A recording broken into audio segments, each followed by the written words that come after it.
காலையில எழுப்புன உடனே எழும்பிரு, சும்மா என்ன கத்த வைக்காத.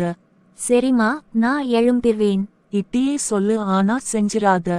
நாளைக்கு நோன்பு வைக்க சஹர்க்கு நேரமே எழும்பணும். மணி எத்தனை? என்ன மணி 6 ஆகுது. என்ன எழுப்பாமலே நோன்பு வச்சிட்டாங்களா? ஏன்மா என்ன எழுப்பல? நானே இப்பதாண்டி எழும்பி வாரேன். அலாரம் அடிச்சதே தெரியல, அசந்து தூங்கிட்டேன். சரிவா சாப்பிட்டு, இன்னைக்கு விடி சஹர்தான். என்னது சாப்பிட்டவா?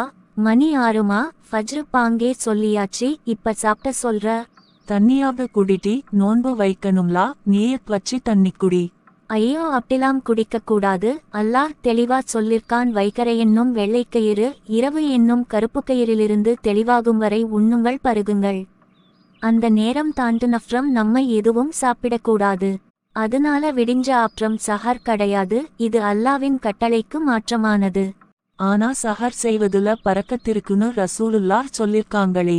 ஆமா, ஆனா அதுக்குன்னு நேரம் தாண்டுனஃப்ரமும் சாப்பிடலாம்னு சொல்றது தவறு. பாங்கு சொல்ல ஒரு 5 நிமிஷமோ 2 நிமிஷமோ இருந்தா கூட ஏதாவது சாப்பிடலாம். அப்ப எப்படி நியத் இல்லாம நோன்பு வைக்கிறது? நேத்தைக்கு தூங்கும்போ நியத் வச்சிருப்பேலா, நாளைக்கு நோன்பு வைக்கணும்னு? அந்த நியத்தே போதும். சாப்பிட்டாமலேயே நம்ம நோன்பை தொடரலாம்.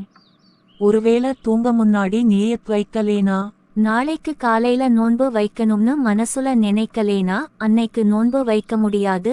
இன்னொரு நாள் அந்த விடுபட்ட நோன்பை நோர்க்கணும். ஏனா ஃபஜ்ருக்கு முன்பாக இரவுலேயே யார் கடமையான நோன்பு நோர்க்க நாடவில்லையோ அவருக்கு நோன்பு கிடையாதுன்னு நபிசல்லல்லாஹு அலைஹி வஸல்லம் அவர்கள் சொல்லிருக்காங்க. ஓஹோ, உன்னால சாப்பிட்டாம நோன்பு வைக்க முடியாட்டி இன்னைக்கு வைக்காத, நான் மட்டும் வச்சிக்கிறேன். அதெல்லாம் ஒன்னு பிரச்சனை இல்ல, நானும் வைப்பேன். சரி.